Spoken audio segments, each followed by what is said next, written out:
Bueno, buenas tardes. Continuando con la actividad de la tarde del simposio de hoy, me acompañan el doctor Ricardo Marenquino, su jefe de cirugía cardiovascular, quien va a comenzar la disertación de la mesa sobre válvula aórtica, sobre reparación de válvula aórtica. Ricardo, gracias por estar. Muchas gracias, Alejandro, muchas gracias a todos ustedes por acompañarnos esta tarde.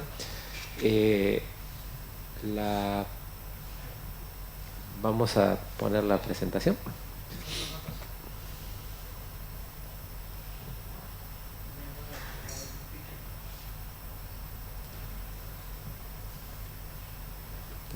Bueno, yo voy a usar estos breves minutos para plantear un tema que, si bien no es nuevo, considero que debe tenerse cada vez más en cuenta por el impacto que tiene en la reparación valvular, sobre todo en pacientes jóvenes. Y decidí llamar esta exposición "La válvula aórtica también puede repararse", ¿no? Básicamente voy a desarrollar 4 puntos, o sea, por qué y para qué reemplazar la válvula aórtica, cuándo estaría indicado, cómo hacerlo técnicamente y qué resultados uno puede esperar, ¿no? Respecto del primer tópico, por qué y para qué reparar, ustedes, todo el mundo conoce este slide, esta diapositiva, donde desde la década del 90 conocemos que aquellos pacientes que tienen reparación valvular mitral tienen una supervivencia en el largo plazo similar a las personas de su misma edad sin la patología, mientras, como muestra la curva de este estudio histórico de Enrique Sarano, aquellos que tienen un reemplazo mitral tienen una supervivencia inferior. Y eso mismo ocurre con la válvula aórtica. Todos los estudios de supervivencia a largo plazo han mostrado, uno ve en la curva de arriba, la supervivencia de las personas sin patología aórtica, y aquellos que tienen un reemplazo valvular tienen una supervivencia inferior a la corte de la misma edad sin la patología.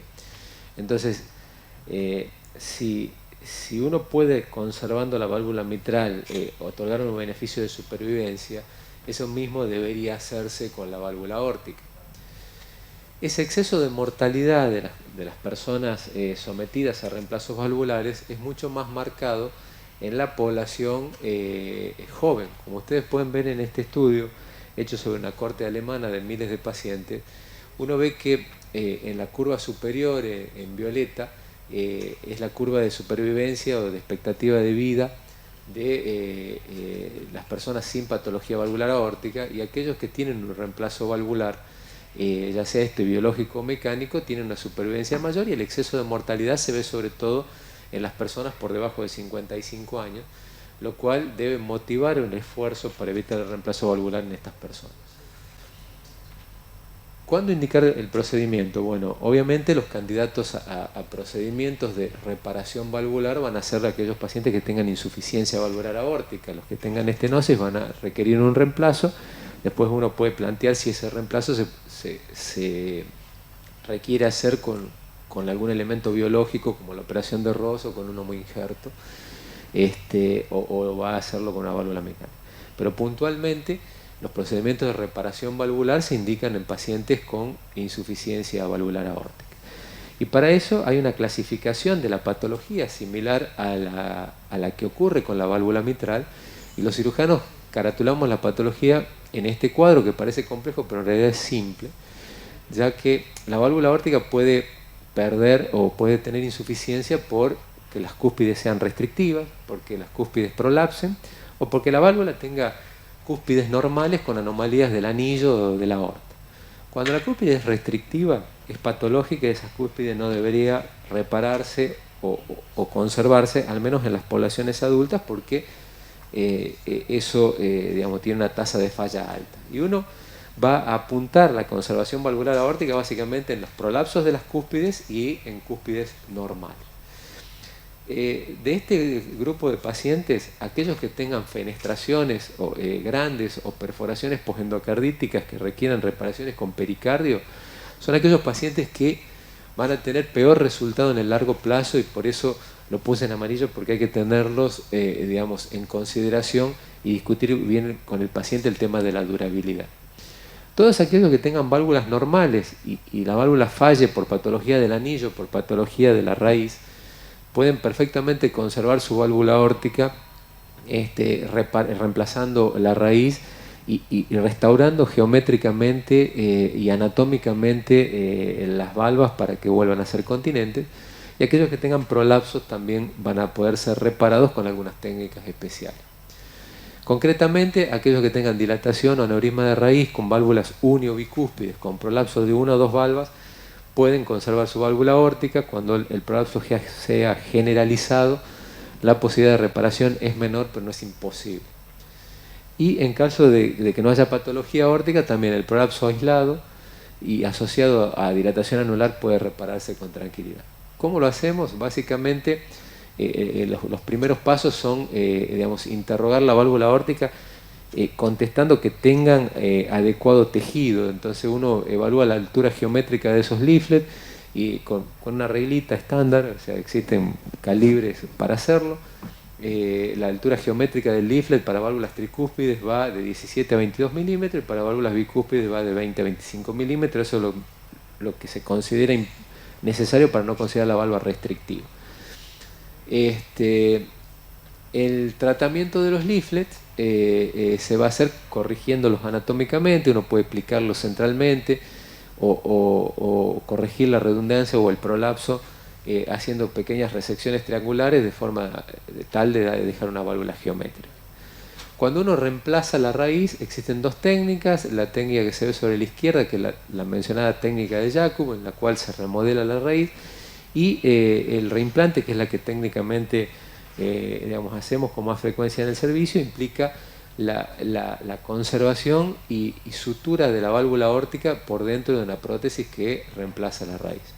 Nosotros ya hemos publicado hace varios años la forma en que hacemos la cirugía, pero básicamente lo que se hace es resecar la raíz, conservando la válvula aórtica, la cual, como se ve en la foto, es estructuralmente normal, y hacemos una disección más baja de la raíz aórtica por debajo de los leaflets.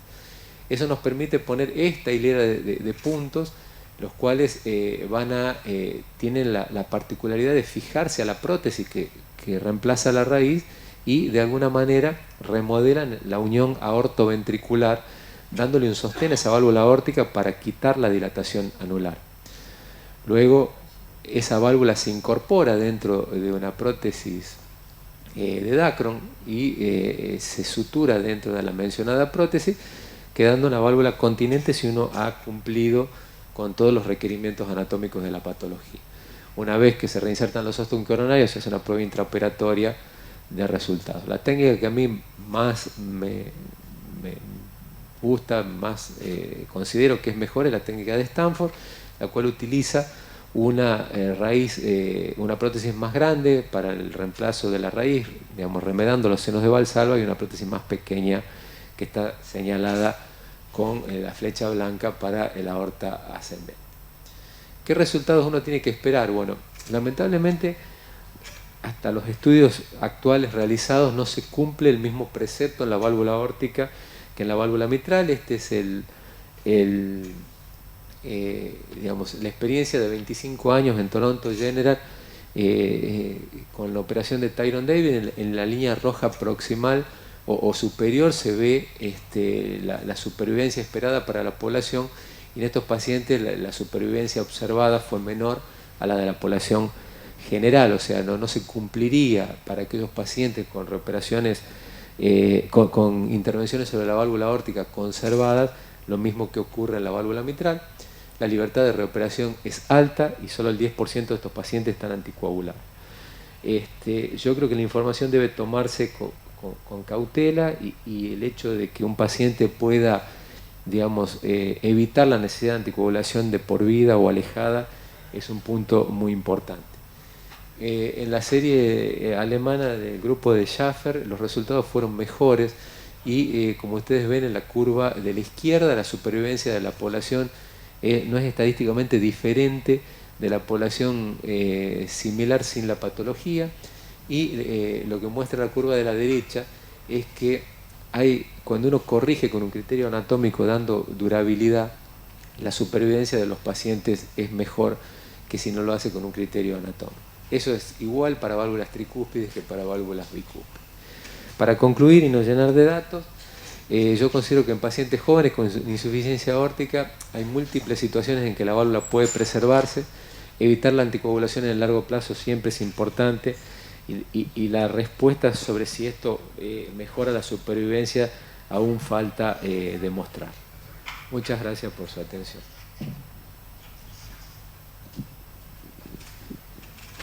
Gracias, Ricardo.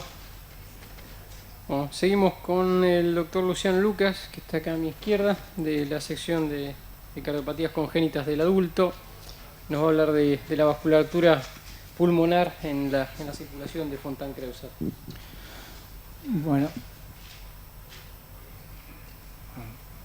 muchas gracias por la invitación a participar. Y a ver.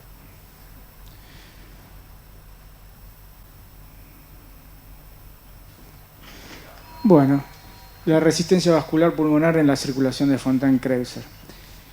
Antes que nada quería hacer una breve introducción, y no todos tienen por qué conocer en detalle cómo es el tipo de circulación, pero básicamente las cardiopatías congénitas son bastante heterogéneas en grados de complejidad y en tipo de resolución, y muchas de ellas pueden resolverse con una circulación biventricular, lo cual obviamente es preferible, y muchas otras requieren de una circulación univentricular. Uno de los casos es este del Fontan en particular. ¿Por qué? Porque muchas de ellas el ventrículo que conservamos es el ventrículo sistémico, pero hay que reemplazar la circulación o la bomba del lado derecho porque es un remanente ventricular o porque es una cámara que es muy rudimentaria. El concepto es, tenemos que lograr una circulación que vaya al pulmón, pero sin pasar por el ventrículo derecho.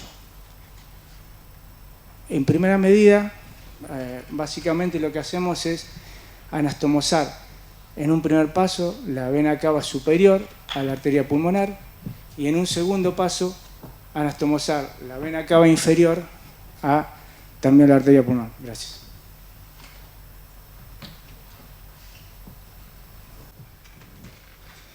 Esto no se hace en la misma intervención, obviamente. Se toma un tiempo. En primera medida quedan con una circulación parcial. La vena cava inferior drena en el ventrículo derecho y solo la porción superior de la circulación va a través de la vena cava superior a la circulación pulmonar. Ahí vemos en la imagen de la derecha cómo el flujo a través del tubo, en este caso es un tubo extracardíaco, pero puede ser un tubo que vaya por dentro de la aurícula izquierda, drenando desde la vena cava inferior, donde se inyecta el contraste, hacia la arteria pulmonar. Fíjense que ese tubo, una vez que se inyecta el contraste, parece haber flujo a la aurícula derecha. ¿Y por qué es eso? Porque, como se darán cuenta, al no haber bomba, la circulación al pulmón llega solo por diferencia de presión o por la presión negativa que genera la inspiración intratorácica. Por lo cual es trascendente, marcadamente trascendente, que no haya ni obstrucciones a nivel del tubo o a nivel de esta circulación y que la resistencia vascular pulmonar esté baja. Por lo cual, una vez explicado esto, este es un concepto que durante muchos años casi la totalidad de la población, o de los médicos que hacíamos cardiopatías congénitas, afirmamos. Un paciente con circulación de Fontan necesariamente tiene que tener presión pulmonar baja o resistencia vascular pulmonar baja. ¿Por qué? Porque si no, no es compatible con la vida. Si no hay flujo al pulmón, no sería compatible con la vida. ¿Esto es así? Bueno, es así en una forma relativa. Como saben, la resistencia vascular pulmonar es función directa de la presión pulmonar y inversamente proporcional al flujo pulmonar indexado en este caso. Es decir, a mayor presión pulmonar espero mayor resistencia y a menor flujo pulmonar espero también mayor resistencia. Estos pacientes obviamente no pueden levantar presión pulmonar alta porque no habría circulación, pero tienen un bajo gasto crónico, lo cual determina que la resistencia vascular no siempre sea baja. Y aunque no sea extremadamente alta, no llegue a los niveles que uno ve como contraproducentes en la hipertensión pulmonar idiopática, por ejemplo, puede ser que sea un poco alta y comprometa el flujo a nivel pulmonar, que es tan importante. ¿Y por qué es importante? Y para esto vamos a repasar un poquito cómo es el flujo, la circulación en el ejercicio, en una circulación biventricular, y cómo sería en el Fontan. Cuando uno exige o hace actividad física, lo que pasa es que la resistencia vascular pulmonar baja hasta un 50%, con el consecuente aumento de la presión del ventrículo derecho, lo cual es fundamental para compensar las demandas, y aumenta la presión de fin de sístole del ventrículo derecho, incluso hasta más de 50 milímetros de mercurio. Como en el Fontan no tenemos bomba derecha, la posibilidad de aumentar el gasto cardíaco para cubrir las demandas en el ejercicio está dada solamente por la disminución de la resistencia vascular pulmonar y una baja presión de fin de diástole del ventrículo sistémico. Cuando los niveles de resistencia vascular pulmonar son iguales o mayores a 3 unidades Wood, o el gradiente transpulmonar que surge de restarle a la presión arterial pulmonar media, la presión de la aurícula izquierda, es mayor a 6 milímetros de mercurio, el flujo a nivel pulmonar y con eso la precarga del ventrículo sistémico se ven comprometidas. Y esto también se ve reflejado, y es algo muy importante, y la comunidad médica que trata con estos pacientes lo ve a diario. Es trascendente, y ante la menor duda es muy importante ir a buscar si hay alguna obstrucción o si hay aumento de la resistencia vascular pulmonar, puesto que el compromiso que pueden tener nuestros pacientes es muy importante a la hora de aumentar las demandas. Y es muy gráfico y me gustó mucho, y por eso lo traigo, el concepto que exponen Goldberg y Paridon en la editorial del estudio Tempo, del cual ahora vamos a hablar en unos minutos, pero ellos plantean la resistencia vascular pulmonar en el Fontan como si fuera un dique. Por detrás del dique está la presión venosa y por delante del mismo la precarga del ventrículo sistémico. Si yo levanto el dique, y ahora vamos a ver cuáles son las hipótesis de por qué ocurre esto, la presión venosa va a aumentar y va a bajar la precarga y consecuentemente el gasto cardíaco sistémico. ¿Qué hace que ese dique se levante? Bueno, la hipótesis es que el flujo continuo a través de los años o embolias recurrentes pueden activar el remodelado vascular y con eso aumentar la resistencia vascular pulmonar.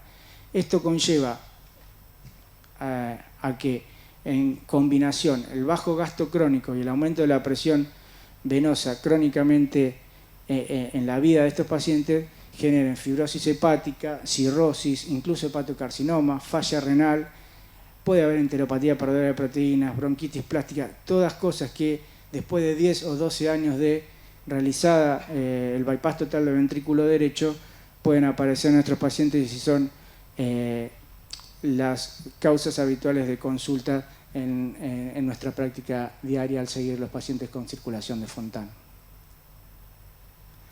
Como les dije, este concepto desde hace años que se viene teniendo en cuenta. ¿Por qué? Porque la hipótesis de bajar esa resistencia vascular pulmonar de alguna manera, ya sea incluso en postquirúrgico inmediato o luego de varios años de realizado, viene manejándose hace muchos años. Para ser breve y a modo de ejemplo, este es un estudio con más de 40 pacientes, en promedio de 28 años, o sea, en pacientes adultos que ya llevaban varios años de establecida la circulación de Fontan-Kreuser. En ellos se intervino con el fármaco Bosentan, que es un inhibidor de los receptores de endotelina a nivel de la vasculatura pulmonar, versus placebo, fue un estudio randomizado, y el outcome medido fue cuantitativo y era cuánto cambiaba a las 16 semanas de tratamiento la B2 pico. Ellos no encontraron diferencias, incluso en el grupo Bosentan fue un poquito peor no significativamente, pero un poquito peor que en la rama placebo y, como les decía, no encontraron ni diferencias en este outcome cuantitativo ni en la clínica de los pacientes. Más acá en el tiempo, el estudio Tempo, del cual la editorial era la que les nombraba previamente, también con pacientes adultos de 20 años de promedio de edad y ya con más de 15 años de realizado el FONTAN, más de 70 pacientes también con la intervención con el fármaco Bosentan. Fue 16 semanas de seguimiento y midieron también la VO2 pico y el cambio luego de las 16 semanas y el cambio en la clase funcional clínica. Ellos sí encontraron diferencias significativas a favor de la intervención con el Bosentan y también encontraron diferencias significativas, si bien eran muy pocos pacientes, en cuanto al cambio de la clase funcional. Muchos de ellos pasaron de clase funcional 3 a clase funcional 2, cosa que no se dio en el grupo placebo. Pero fíjense en el gráfico de la derecha cómo el 54% de los pacientes del grupo placebo igualmente tuvieron una mejoría en cuanto a la VO2 pico. Si bien esto es menor que el 75% que se vio beneficiado en el grupo de intervención, bueno, los autores afirman que esta diferencia o el área entre las dos curvas puede ser motivado por la intervención puntualmente. Estos son dos ejemplos. Recientemente se publicó un metaanálisis con algunos de estos estudios estaban incluidos, pero había 9 estudios randomizados, 3 estudios en total, y evaluaron la respuesta en la VO2 pico con las múltiples líneas de tratamiento que tenemos para la resistencia vascular pulmonar, ya sea la vía de las endotelinas, la fosfodiesterasa 5 o las prostaciclinas. Fíjense que en el combinado la diferencia es muy marginal a favor de la intervención, pero si vamos a líneas específicas, las endotelinas no tuvieron significación estadística, tampoco lo hicieron los inhibidores de la fosfodiesterasa 5 y sí parece haberse algo de beneficio en la intervención con iloprost, que es una prostaciclina inhalada. Obviamente es un solo estudio y habrá que corroborarlo con estudios sucesivos. En conclusión, este metaanálisis postula que si bien estos fármacos son seguros y no se ha visto efectos adversos en los pacientes con FONTAN muy marcados, bueno, no hay una evidencia suficiente en cuanto a beneficio clínico. Estamos esperando y está en curso el estudio Rubato, que son 130 pacientes, también con el punto final es el cambio de la VO2 pico a 16 semanas de seguimiento, y bueno, es una buena cantidad de pacientes, la verdad que es admirable que hayan logrado reclutar tal cantidad de pacientes y esperamos los resultados prontamente. Para concluir, decir que la cirugía de Fontan Kreuzer ha traído a la adultez a niños de que de otra manera no lo hubieran logrado. No obstante, a largo plazo su hemodinamia puede traer numerosos problemas, algunos de esos son los que vimos recientemente. El concepto de disminuir la resistencia vascular pulmonar para mejorar el flujo y la precarga del ventrículo sistémico es el fundamento del uso de estas drogas específicas para la resistencia vascular pulmonar, pero por el momento los resultados de los estudios no pueden avalar un gran beneficio clínico. Y finalmente, un concepto que, así como vimos la frase del inicio, decir que la hemodinamia normal para un paciente con FONTAN es en realidad marcadamente anormal, y todo lo que podamos hacer a la hora de intervenir para mejorarle la resistencia vascular pulmonar va a redundar en mejor calidad de vida. Muchas gracias.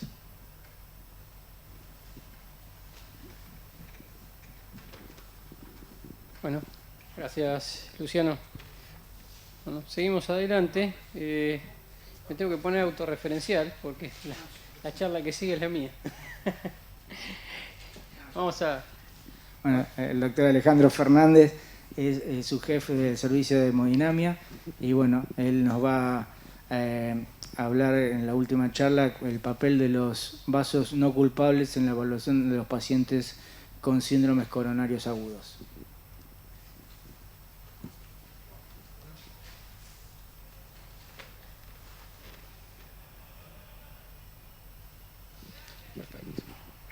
Bien, bueno, la idea es charlar un poquito de esto, que nos viene acompañando desde el estudio Prospect, que fue el primer estudio que se planteó estudiar un poco qué pasaba, qué evolución tenían los vasos no culpables en los pacientes que habían padecido un síndrome coronario agudo. Este estudio lo que hizo fue básicamente enrolar pacientes que habían tenido un síndrome coronario agudo, sea una angina inestable o un infarto con o sin elevación del ST, se los trataba con angioplastía, se angioplastiaba la lesión culpable y a esos pacientes se los enrolaba y después se les hacía ultrasonido, se estudiaba mediante ultrasonido endovascular todos los vasos, el vaso tratado y los vasos no culpables.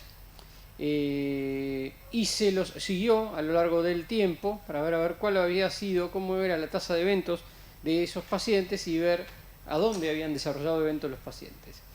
Lo que aplicó en el Prospect para el análisis de los pacientes fue una herramienta que es la histología virtual, que no es otra cosa que un algoritmo dentro del ultrasonido endovascular que permite diferenciar de qué tipo de tejido se trata o qué tipo de placa se trata en base a las distintas escalas de grises que se generan en el ultrasonido, y tiene una correlación bastante exacta con la anatomía patológica.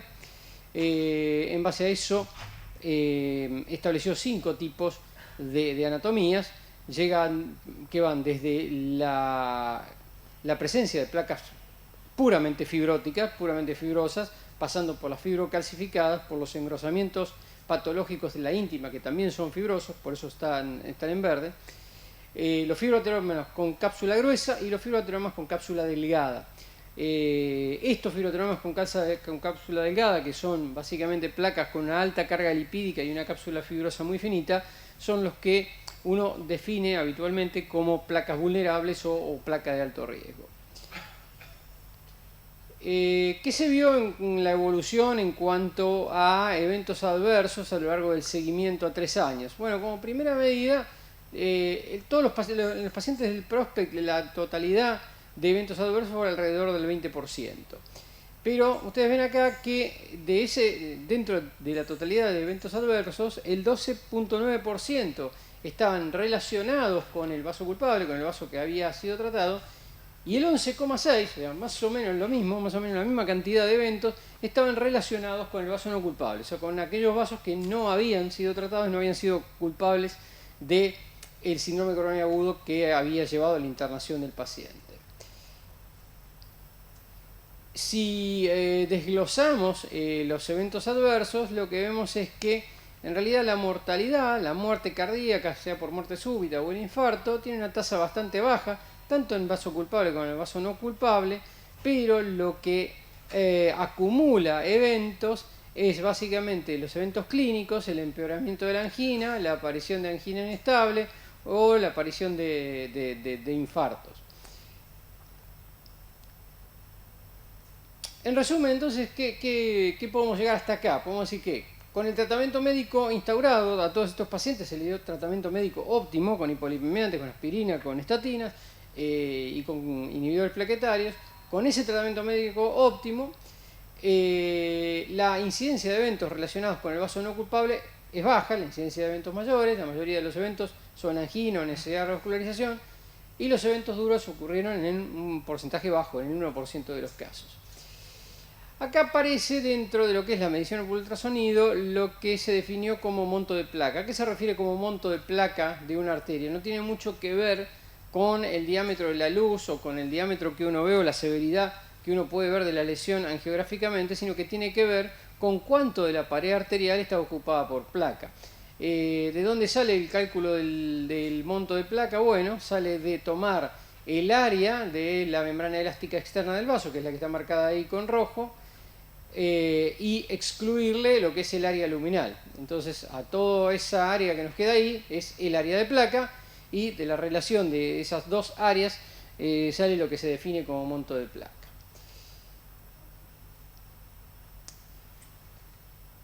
¿A qué conclusiones llegaron durante el seguimiento de estos pacientes en el Prospect? Que todas las lesiones no culpables que habían sido responsables de algún evento tenían un monto de placa mayor a 40%. ningún segmento coronario con un monto de placa menor del 40% había sido responsable de ningún evento adverso en el seguimiento de 3.4 años. Y por otro lado, si nos basamos en la histología virtual, lo que mayor eventos acumulaba, que es la tercera columna, era la presencia de fibroateroma de cápsula delgada, o sea, placa de alto riesgo, asociada a un monto de placa mayor del 70%.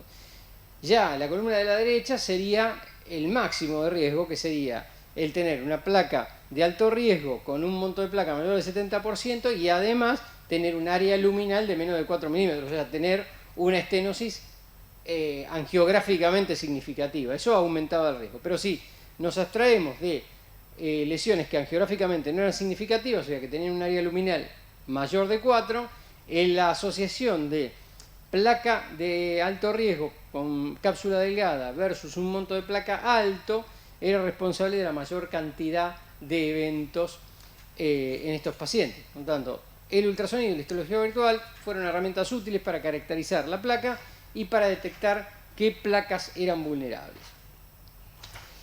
En este estudio de la dinámica natural y de la historia natural de la placa, lo interesante son algunas cosas, que es ver que aquellos pacientes que tenían fibroateromas de cápsula delgada, que son el circuito rosa, el 75% de los fibroateromas con cápsula delgada se transformaron en fibroateroma de cápsula gruesa o en placa fibrosa, vale decir, se estabilizaron a lo largo del tiempo con el tratamiento médico óptimo. Y por otro lado, si miramos los demás tipos de placa, solamente los fibroateromas de cápsula gruesa y los engrosamientos neointimales eran capaces de empeorar y transformarse a un fibroateroma de cápsula delgada, pero en un porcentaje muy bajo de calcio, de casos. Mientras que las placas fibrosas y las placas fibrocálcicas permanecían iguales y permanecían estables y prácticamente no son responsables de evento. Cuando subanalizamos en el estudio el grupo de pacientes diabéticos, lo que nos encontramos es que la tasa de eventos en los pacientes diabéticos versus los no diabéticos, que es lo que está subrayado ahí con el cuadrito rojo, la diferencia es altamente significativa en cuanto a eventos relacionados con el vaso no culpable. ¿Qué quiero decir con esto? Los pacientes diabéticos tienen una tasa de eventos relacionada al vaso no culpable mucho mayor que los no diabéticos. Y si lo ponemos en curvas, la peor combinación sería ser diabético, que es la curva roja, ser diabético y tener fibroateromas de cápsula delgada, seguido en riesgo de tener fibroateroma de cápsula delgada y no ser diabético. Pero fíjense cómo se separa claramente, o sea, un paciente diabético en el cual en el vaso no culpable le encontramos fibroateromas de cápsula delgada, el riesgo que tiene es mucho más alto y se separa claramente de todo el resto de las combinaciones de los pacientes.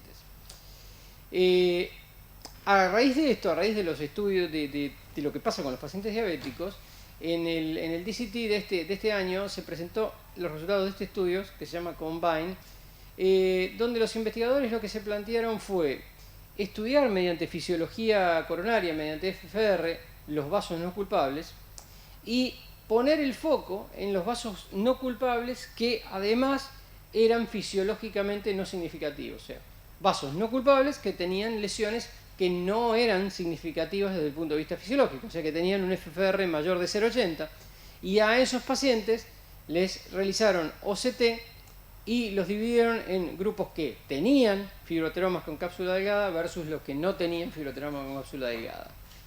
El OCT es un método que por la alta resolución nos permite visualizar perfectamente la cápsula fibrosa, ya no con un artilugio de histología virtual, sino verla directamente y nos permite medirla y definimos como un fibroateroma de cápsula delgada aquel que tiene una cápsula fibrosa de menos de 65 micras. Y esto es la combinación, y esto fue lo que sucedió, y llama mucho la atención que en los pacientes diabéticos los vasos no culpables que tenían lesiones que no tenían lesiones significativas, o sea que tenían un FFR negativo, si tenían fibroateromas de cápsula delgada tenían una evolución mucho peor, no tanto en términos de mortalidad, pues la mortalidad no cambiaba mucho, pero sí en términos de necesidad de nueva revascularización o en términos de infarto agudo de miocardio o hospitalización por angina inestable, que son las curvas, las barritas de la segunda barra, la tercera y la cuarta barra. Otro estudio que se presenta en el TCT de este año es la segunda versión del Prospect, el Prospect 2, donde además de hacerle ultrasonido a los pacientes a los 3 vasos, focalizado en el estudio del vaso no culpable, lo que le hicieron fue un estudio de espectroscopía para determinar qué monto, qué cantidad de lípidos tenían la pared de esos vasos. Este es el total de eventos. Los eventos en el Prospect 2 fueron bastante más bajos que en el Prospect 1. Y fíjense que la tasa de eventos en el vaso no culpable está en el orden del 8%. ¿Se acuerdan que en la primera versión del Prospect la tasa de eventos relacionadas con el vaso culpable estaban alrededor del 11 punto y pico por ciento, y en el 12% la tasa de eventos en el vaso culpable? Acá la población fue diferente y la tasa de eventos fue bastante menor. Pero lo interesante es que cuando analizamos cómo evolucionaron esos vasos no culpables, volvemos a que ¿cuál fue el mayor factor de riesgo en esos vasos no culpables? Otra vez, tener un monto de placa mayor del 70% fue un predictor importantísimo, e incluso más importante que tener una espectroscopía que medía una alta concentración de lípidos en la pared. La curva azul muestra a los pacientes que tenían un monto de placa mayor del 70% y una espectroscopía con más de 324, que fue el punto de corte de concentración de lípidos en su pared. Pero ustedes fíjense que la curva roja, que es la que le sigue, son aquellos pacientes que tenían monto de placa mayor del 70% con espectroscopía negativa. Vale decir que el mayor predictor sigue siendo el tener un alto monto de placa, más allá de todo lo que se estudie. Y la pregunta que también quiso venir a responder este Prospect en su subanálisis fue decir, bueno, ¿cómo le irá o qué evolución tendrán los vasos no culpables si aquellos vasos no culpables con lesión no significativa, pero que tienen un alto monto de placa, los randomizamos y a los que tienen una lesión que a pesar de no ser significativa, si tiene características de lesión de alto riesgo, le ponemos un stent bioabsorbible, cómo les irá versus si los dejamos con el mejor tratamiento médico a largo plazo? Vale decir, poner un stent bioabsorbible en una placa no significativa, pero que por ultrasonido endovascular y por espectroscopía es vulnerable. ¿Qué vimos entonces? Esto es la línea de base a la izquierda, el segmento de 25 meses, en términos de área luminal. Obviamente a los pacientes que le pusieron un stent a los 25 meses el área luminal fue más alta, es lógico, le pusieron un stent adentro, no es ninguna verdad, es de perogrullo. Pero cuando vemos el seguimiento en términos de eventos, no hubo diferencia, tanto los que le habían puesto el stent bioabsorbible versus los que le dieron el mejor tratamiento médico, no hubo diferencia en cuanto a la necesidad de tratamiento o el desarrollo de eventos en el vaso tratado. Y si bien hubo alguna diferencia en cuanto al MACE a favor de los pacientes que le pusieron un stent bioabsorbible, la diferencia no alcanza ni por asomo a la significación estadística. Los investigadores lo que dijeron es que originalmente el estudio no fue planteado como un estudio para detectar eventos, porque la muestra era pequeña, pero lo cierto es que en lo único que tuvieron diferencia significativa fue en el poder obtener un mayor área. En conclusión, entonces, a lo que llegamos después de toda esta charla es que los pacientes diabéticos sabemos que tienen mayor riesgo de desarrollar eventos en el vaso no culpable, que la aparición de eventos en los vasos no culpables tiene relación directa con el monto de placa y con la presencia de fibroateroma de cápsula delgada, y hasta el momento no tenemos ninguna evidencia que el detectar estas placas vulnerables, o sea, fibroateroma de cápsula delgada y alto monto de placa en un vaso no culpable, no hay ninguna evidencia hasta el momento que avale que tratar estas placas con un stent, sea bioabsorbible o no, pueda dar un mejor resultado a largo plazo y pareciera ser que el mejor resultado a largo plazo para prevenir eventos en las bases no culpables es lograr el mejor tratamiento médico óptimo con una baja significativa en los lípidos y el tratamiento antiplaquetario. Nada más. Muchas gracias. Bueno, abrimos el debate a preguntas de los presentes y las del público que puedan llegar. Yo me había guardado una pregunta para Ricardo. La conservación de la válvula aórtica, ¿vos cuándo recomendarías? ¿Siempre hay que pensarla? ¿Siempre hay que hacerlo? ¿A todos los pacientes? ¿O a cuáles? Si no. No, yo creo que el target de ese tipo de estrategias quirúrgicas siempre son las poblaciones que serían candidatos a prótesis mecánicas. A partir de la edad en la cual uno comienza a seleccionar las prótesis biológicas, si bien uno, digamos, puede conservarla y se puede sentir, digamos, confortable con eso, la justificación, tanto por el riesgo técnico como por, digamos, el beneficio de sobrevida posterior es menor. Entonces, a mí me parece personalmente muy razonable hasta los 65 años, y luego de esa edad uno puede discutirlo con el paciente y ofrecerle la estrategia si uno está convencido de que el éxito técnico inferido es el adecuado.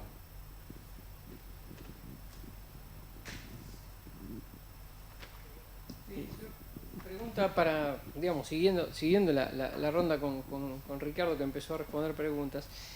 La primera pregunta que se me viene a la mente es, en la experiencia en general, ¿cómo es la evolución intraquirúrgica? ¿Qué tan fidedigno es la evaluación previa que se hace de la válvula para el éxito en la reparación? Vale decir, ¿cuántas veces te pasa de entrar con la idea de hacer una reparación en base a los estudios previos y encontrarte con que no puedes reparar esa válvula y tenés que convertir la cirugía a reemplazo valvular?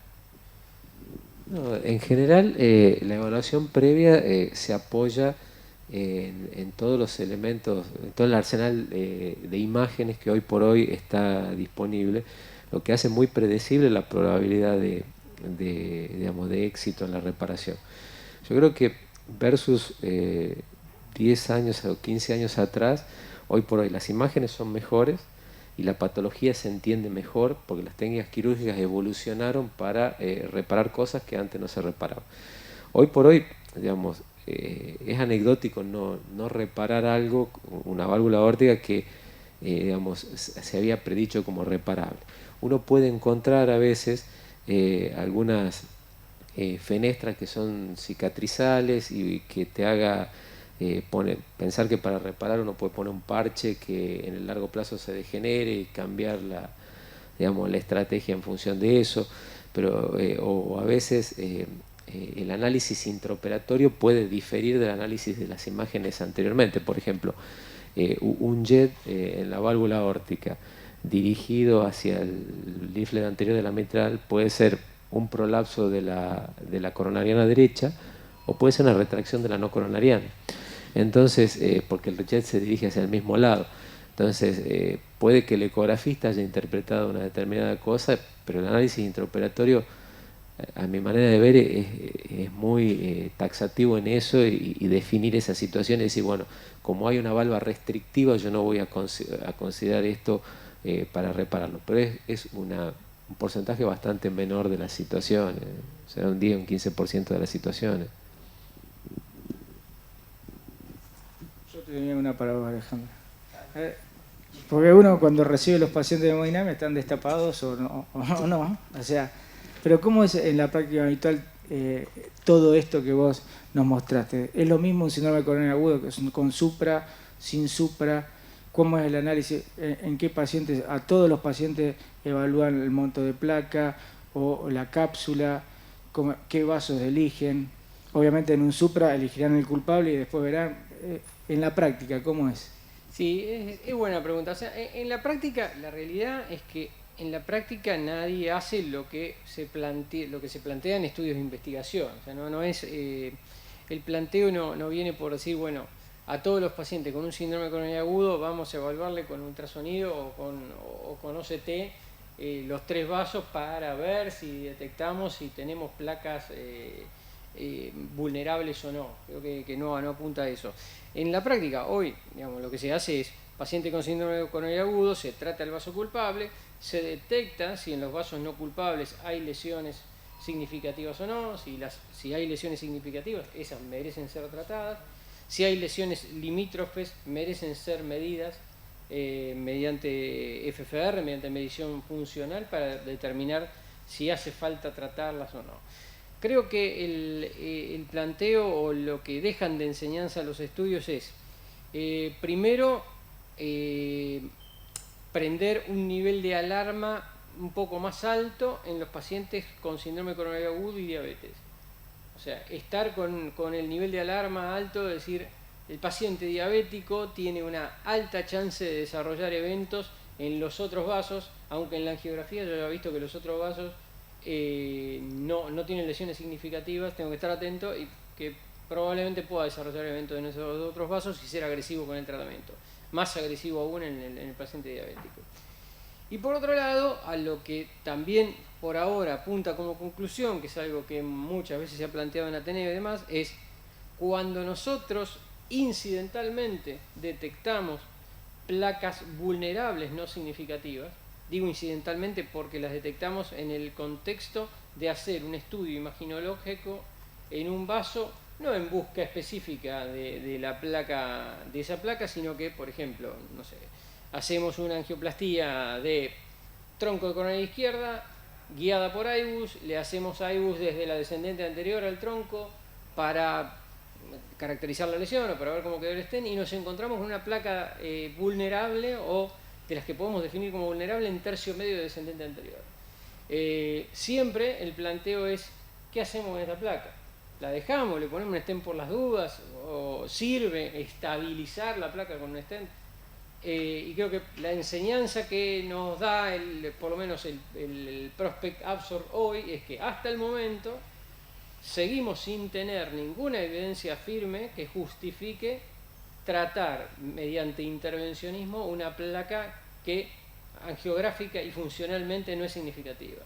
O sea, no hay mejor resultado a largo plazo estabilizando una placa o intentando estabilizar una placa con un stent versus el tratamiento médico óptimo. Me parece que esa es una gran enseñanza que nos llevamos hasta hoy. Habrá que seguir haciendo estudios, a ver qué pasa a largo plazo. Los stents bioabsorbibles serán una opción tentadora, porque si le pongo un stent para estabilizar esta placa, le pongo un stent que desaparece, que partió de esa base. Y bueno, evidentemente, si bien no les hizo mal, tampoco les hizo bien a los pacientes les fue igual que con el tratamiento médico óptimo. Respecto de este tema, que siempre es interesante digamos, analizar o tratar de inferir qué va a pasar con el resto de la patología que no responde al infarto, ¿no? Y dentro de esta gama de estudios que evaluaron digamos, angioplastia de vaso culpable versus digamos, tratar todo versus tratar el vaso culpable y demás, hay otros estudios que, digamos, que fueron posteriores o concomitantes con el Prospect, que evaluaban, bueno, si tratar a los vasos culpables o no, evaluados con FFR y demás. Y los resultados no fueron tan similares entre los estudios, tengo entendido. Entonces, eso, ver cómo es tu análisis respecto de eso, ese es un punto. Y la otra pregunta que tengo es, cuando vos mostraste la curva de eventos en el vaso tratado y en los vasos no tratados, eran muy similares. ¿Qué análisis haces de ese punto? Voy de atrás para adelante. El análisis que hago de que la curva de eventos en el vaso tratado y en el no tratado son similares, a la conclusión es que uno llega es que la enfermedad coronaria, la enfermedad aterosclerótica coronaria, evidentemente es una enfermedad del paciente. O sea, tenemos que sacarnos de la cabeza poder decir es la enfermedad del vaso. El paciente tiene una lesión severa en la DA, tiene enfermo en la DA. No, en realidad está enfermo el paciente y nosotros tratamos la lesión de la DA, pero el resto de los vasos que aún no tienen lesión significativa tienen alto riesgo de desarrollar eventos. en realidad es algo que sabemos desde hace mucho tiempo, que las placas que se rompen y las placas generadoras de síndrome coronario agudo muchas veces son placas que no son significativas, son las placas blandas con cápsula fibrosa chiquita que no ocupan gran lugar en la luz, pero son las que se rompen y las que generan eventos a largo plazo. Esa es la lectura que hago, de que cuando comparas la tasa de evento entre el vaso que le puse el stent y los otros vasos que no tenían lesiones, en el seguimiento a 5 años la tasa de eventos culpable era más o menos la misma. Con respecto a lo que decías de tratar el vaso culpable y qué hacer con los vasos no culpables, me parece que al día de hoy cada vez es más pesada y cada vez hay más evidencia a favor de que las lesiones que merecen ser tratadas son las lesiones que funcionalmente son significativas. Sí. Y eso vale tanto para el tratamiento intervencionista como para el tratamiento quirúrgico, y cada vez son más ustedes los cirujanos los que nos dicen: definime bien las lesiones, y si hay una lesión que es moderada, medila y decime si tengo o no tengo que tratarla, porque ustedes también vieron que la evolución de la revascularización con puentes no es la misma cuando uno pone un puente en un vaso que tiene una obstrucción que hemodinámicamente no es significativa.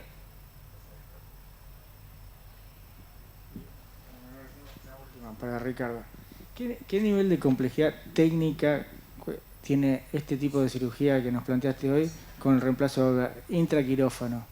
¿Le agrega mucho tiempo al paciente en bomba? ¿Tiene mayor riesgo técnico y en el postoperatorio inmediato? ¿O no es así? No, o sea, técnicamente son procedimientos más demandantes, toman más tiempo, requieren un criterio geométrico más demandante a la altura al momento de la reconstrucción, sobre todo en lo que sea reemplazo de raíz con conservación valvular. Y obviamente siempre, como en toda reparación valvular, uno tiene, digamos, obviamente disminuyendo con el aumento de la experiencia, pero tiene la posibilidad de falla intraoperatoria y requerimiento de reemplazo durante la cirugía misma. Condición que hace que, como hablábamos recién, que el procedimiento sea más ofrecible a los pacientes jóvenes que a los más añosos, porque el impacto del reclampeo puede ser menor. Para el postoperatorio, si el procedimiento fue bien realizado, va a tener el mismo postoperatorio que cualquier reemplazo valvular, y va a tener el beneficio obviamente de no necesitar anticoagulación. Lucho, siguiendo la línea de diálogo, ¿no? A mí siempre me hicieron mucho ruido los estudios de los antihipertensivos pulmonares o vasodilatadores pulmonares, porque siempre yo veo estudios con un muy pequeño número de pacientes, con puntos finales de laboratorio, o sea, como en este caso la VO2 pico, alguno de ellos que mostraste tenía un criterio clínico, pero siempre me suena a mí a un alto costo con poco beneficio. ¿Cómo se articula esto en el día a día con los pacientes? O sea, como son pacientes jóvenes, les doy de todo para tratar de agotar posibilidades, o es el momento de empezar a pensar que cuando los Fontan disfuncionan, uno tiene que tomar otras medidas más agresivas. Bueno, sí, esa es una discusión que hace tiempo que venimos dando.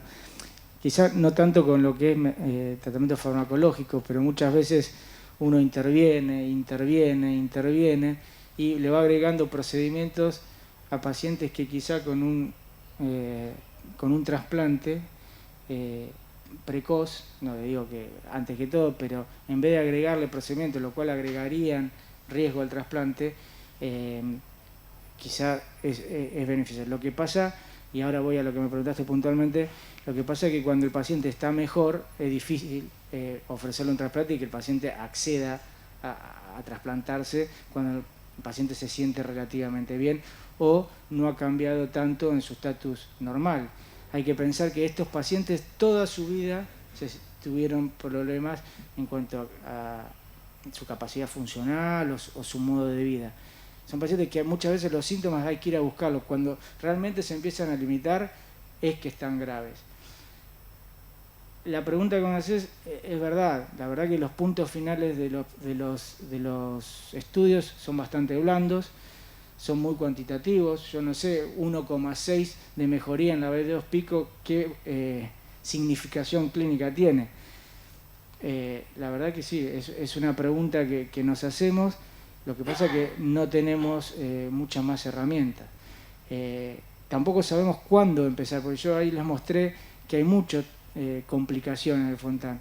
La fibrosis hepática, la cirrosis, la enteropatía perdedora de proteínas. Por ahí empezar precozmente con esos fármacos mejoraría la evolución a largo plazo y no desarrollarían tan frecuentemente complicaciones hepáticas. Eso no lo sabemos porque no hay estudios a tan largo plazo y la verdad que no son la cantidad de pacientes que tenemos en los diferentes centros, no es tanta como para encontrar diferencias estadísticamente significativas. Pero sí, es verdad la pregunta y nos la hacemos todos. Respecto de eso, pienso que, y mi razonamiento es totalmente discutible, opinable, como se quiera llamar, pero cuando hay un problema estructural, mecánico, o sea, dejar que el paciente se deteriore en forma sistémica, como lo hacen estos pacientes, y llegar a los trasplantes sin hígado, sin riñón o con deterioro, con un deterioro global, realmente no creo que sea el verdadero camino, ¿no? Yo creo que al menos deberían incorporarse en la lista de trasplante o pensarlos de esa manera antes de llegar a esa etapa. Es verdad que también es difícil de imponer esa nueva idea porque el concepto no estaba tan instaurado, pero también es verdad que las últimas guías lo proponen y cuando el paciente empieza a deteriorarse recomiendan derivarlo a un centro con la capacidad de hacer trasplantes ya para que empiecen a conocerlo y eventualmente la cosa no empiece a estudiarse cuando el paciente está extremadamente deteriorado, sino en forma más precoz. Bueno, creo que en honor al tiempo, gracias a los participantes, fue interesante la mesa, dejamos abierto para continuar y seguimos adelante, gracias.